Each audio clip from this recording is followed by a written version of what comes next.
రేసులరా చీకటిలోంచి పాపములోండి వెలుగులోని కంటే సత్యంలోనికి, లోకము నుండి వెలుపడి కంటే మహిమలోనికి, శాపగ్రస్త జీవితం నుంచి జీవము కలిగిన జీవితంలోనికి, విమోచన కలిగిన జీవితంలోకి విడిపించి నేను బాగు చేసుకోవడానికి వచ్చాడు. ఈ మంచి ముత్యం ఆయన దృష్టిలో. నేను ఆయనకున్న సమస్తం విడిచిపెట్టినాడు, ఈ లోకంలోకి వచ్చాడు. కానీ అన్యం మీద కూడా నేను కొనటానికి అమ్మినదంతా చాలేదట ఆయనకి. పరలోకం చాలేదు, ఆ సౌఖ్యం సంతోషం చాలేదు, దేవుని విడిచిపెట్టి రావటం ఇవన్నీ చాలేదట. దాసులుగా వచ్చాడు, అది కూడా చాలేదంట. అంత విలువైన వ్యక్తివి నువ్వు. అయితే ఇంత విలువైన వ్యక్తిని ఏం చేయాలంటే విడిచిపెట్టి అన్నీ లేకపోయినప్పుడు, అన్నీ కూడా సరిపోయినప్పుడు ఏం చేసినా అంటే ప్రేసలరా ఆయన ప్రాణం పెట్టినాడు. ఆయన రక్తాన్ని చిందించడానికి ఆయన దగ్గర ఏమీ లేదు. రక్త బిందువుతో పాటు నీరు రక్తము ఒలికాను శిలువ మీద. నీరు రక్తము ఒలిగిపోయిన తర్వాత ఆ శరీరంలో ఇంకేమీ లేదు, ఏమీ లేదు. అన్నీ అంతా ఇచ్చాడు నీకు. ఎందుకు తెలుసునా? నువ్వు ఆయన చేతులు ముఖ్యంగా ఉంటూ ఆయన మహిమను, ఆయన ప్రభావమును ప్రకటన చేయటం, ఆయన నామాన్ని అనేకులకు సువార్త విషయంలో చెప్పుడు కొరకు నేను పిలిచినాడు. కానీ మళ్ళీ నీవు లోకంలో ఉండడానికి పిలవలేదు. నేను క్రైస్తవుడు, పరిశుద్ధపరచబడ్డ క్రైస్తవుడు పరిశుద్ధంగా జీవించాలి. అయితే నేను జాగ్రత్తగా ఉన్నానని ప్రార్థన చేస్తున్నాను అనుకోవచ్చు. కానీ పౌలు భక్తుడు అన్నాడు, చేదైన వేరు ఉంటుంది, జాగ్రత్త. చేదైన వేరు ఉంటుంది నీలో, జాగ్రత్త. ఏముంది చేదైన వేరు? ఏముంది? ప్రార్థనలు చేసేవాడు చేదైన వేరు ఉంటుందా? పరిశుద్ధ ఉంటుందా? ఏముంది? ఉంటుందండి సునీత. మరి ఇంతకాలం ప్రార్థన చేస్తున్న చేదైన వేరు ఉందంటే ఏముంది? వేరు. అది పట్టుకున్నవాడు జ్ఞానవంతుడు. ఉంటుంది, వండుకుండా ఉండదు. ప్రేస్ వల్లరా చూడండి ఏముందో. మనం చూసుకుందాం. దేవుని యొక్క దాసులు చెప్పిన మాట విందాము.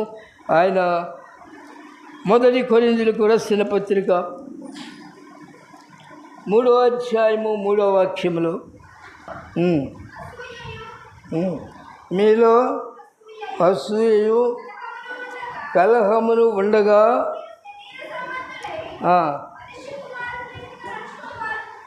మీలో అసూయు కలహము ఉండగా మీరు శరీర సంబంధులై మనుష్య రీతిగా నడుచుకుని వారు కారా?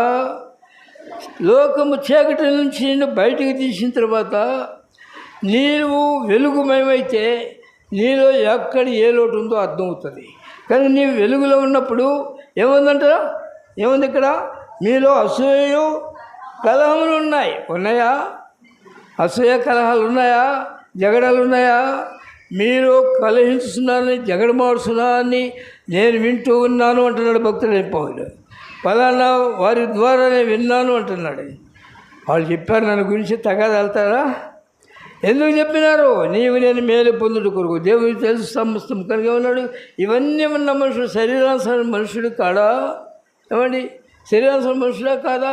చీకటిలో నుండి వెలుపలకు వెలుపలకు, చీకటిలో నుండి వెలుగునకు, లో నుండి వెలుపలకు విషయములను చేటుటకు పిలచినని.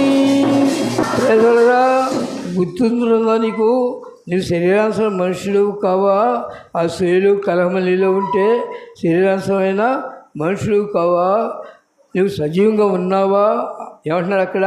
నువ్వు సజీవంగా ఉన్నావంటే నువ్వు బతుకున్నావా అంటున్నాడు. అంటే బతుకున్నావా అంటే అర్థం ఏంటి? నువ్వు చచ్చిపోయావు. ఏమున్నాయి? కలహం ఉన్నా, కోపమున్నా, అసూయున్నా, ప్రేమ ఎందున్నా నువ్వు చచ్చినావు. నువ్వు జీవించలేదు. గుర్తు తెచ్చుకో, వెనుకకు తిరుగు. పాట పాడుకుంటే వెళ్తే కుదరదు. ప్రేస్ వల్ల ఈ పాట నన్ను నలగదీస్తుందో మీకు తెలియదు. ఈ పాట నా జీవితాన్ని ఎంతో కాలం నుంచి రక్షింపబడి ఉండవచ్చును. పాట ఎన్నోసార్లు పాడవచ్చును. కానీ ఈ చివరి దినాల్లో ఈ పాటను సిద్ధపరుస్తూ ఉంది. నా హృదయంలో ఉన్న ఆ భారం మీతో చెప్తున్నాను. నేను ఒక మంచి ముత్యం దేవుని దృష్టిలో. ఆయన నన్ను మంటిలోంచి బయటికి తీసినాడు. నేల నుండి దరిద్రులను, పెంట కుప్పమే నుండి పేదల పైకి లేవెత్తి ప్రజలతో నన్ను కూర్చోబెట్టుకోవాలని ఆశించి నన్ను బయటికి తీస్తే ఇంకా నేను శరీరాసన మనుషుడైతే ఎలాగ దేవుడితో ఉంటాను? నా జీవితంలో నిలువెచ్చని స్థితి ఉంటే నేను ఎలా ఉంటాను? ఉమ్మి వేయబడిన ఒక మనుషుడు దేవుని రాజ్యంలో ఉంటాడా? ప్రియ సోదరుడా, ప్రార్థన చేస్తూ ఉన్నంత మాత్రం పరలోకం పోవు.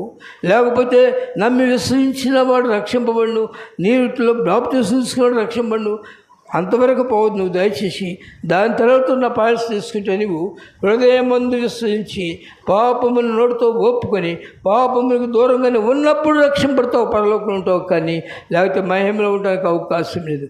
అయితే నీళ్ళేమన్నది ఒక్కొక్కరు చెబుతూ ఉంటారు, మురికి వాళ్ళ మురికి అంతా మూసుకొని చెప్పాలా? మీ మురికి సేవకులు మొయ్యాలా? సేవకుల నుంచి దేవుడు మొయ్యాలా మురికి?